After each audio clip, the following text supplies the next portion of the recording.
I'd like to welcome everyone again for our final class this year. It's been a pleasure. Nick and I have been thrilled with your attendance and thrilled with the interest in the course, and we've really enjoyed it. I have to say, we've had some very powerful guest speakers, as you know, and we're very blessed to have had them. I'm going to begin tonight, as I have the last 2 weeks, with a conversation that I had again with Rabbi Scheinman today, who reminds me as we approach Pesach that during Passover, as we know, it's our duty to not have chametz in our possession. And during this period of time, it's our duty, of course, to make certain that all chametz is not with us and is discarded. And he reminds me analogously that it is important as it is to make certain of this practice during Passover. It's similarly very vital for us as newly released individuals from prison that we remember how important it is that we rid ourselves of any continuing thoughts of potentially entering into any criminal activities in our future, that we keep that at bay and we continue to stay on the straight and narrow and stay very positive, even despite the many challenges we're going to continue to have.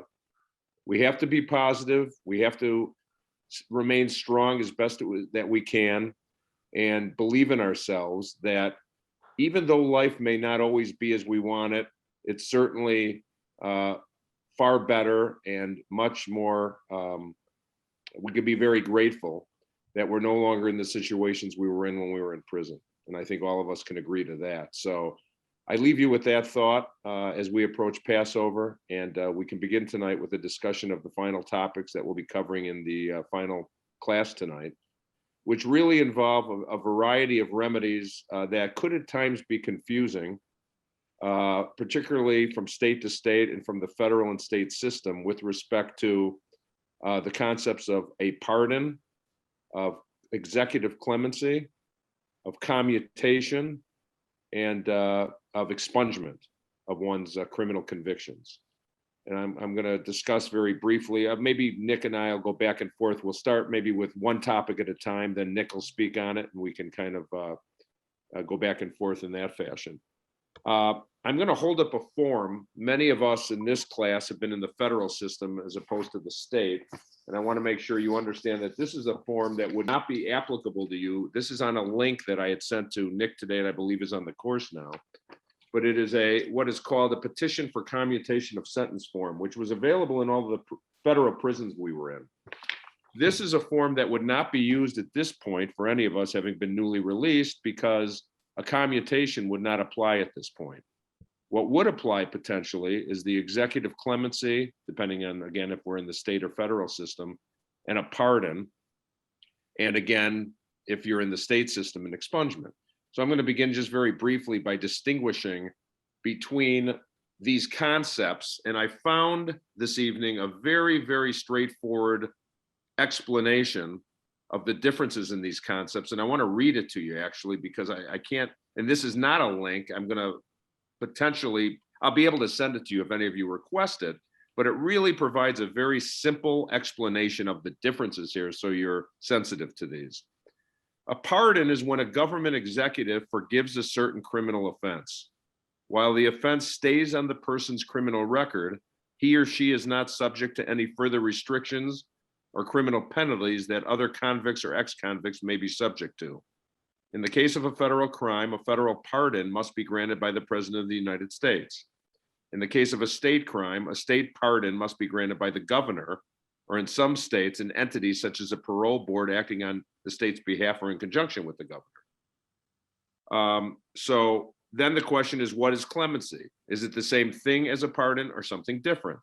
And can it be obtained in the same way as a pardon? While clemency and pardons are not interchangeable, a pardon is a form of clemency. Clemency is a general term of reducing the penalties for a particular crime without actually clearing your criminal record.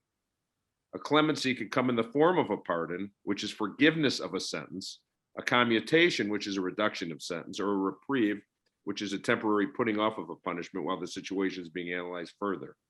Therefore, a pardon is always clemency, but when someone receives clemency, it does not necessarily mean a pardon.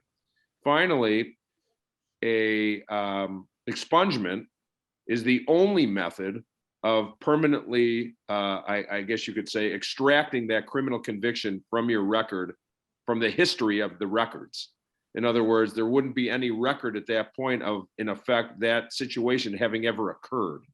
In the prior instances, in a pardon or executive clemency, that is not the case. So I think that's the biggest and the most important takeaway. There's oftentimes confusion of those who believe that a pardon or executive clemency acts similarly or identically even to a expungement, and that is not the case. So Nick, if you can share your thoughts as well on these concepts. Yeah, absolutely. And I know how bureaucratic this sounds and how complicated it is. And to be honest, it actually is. But the one thing you want to kind of remember, especially on the state level, is the separation of powers still apply. So executive clemency and executive commutation, we always refer to that as like the ultimate form of criminal records relief, because offenses that might not otherwise be eligible for an expungement, and I mean, I'll use Illinois as an example. Everything but I think 4 offenses are eligible for sealing, right? And those are everything except for cruelty to animals, DUI, domestic violence, and sex crimes. Everything else you can seal. First degree murder you could seal, but don't get caught kicking your dog. That's the thing. But if you wanted to get something expunged and it was something that you have a conviction for, the only way to do that would be through an executive clemency. So the separation of powers comes into play here.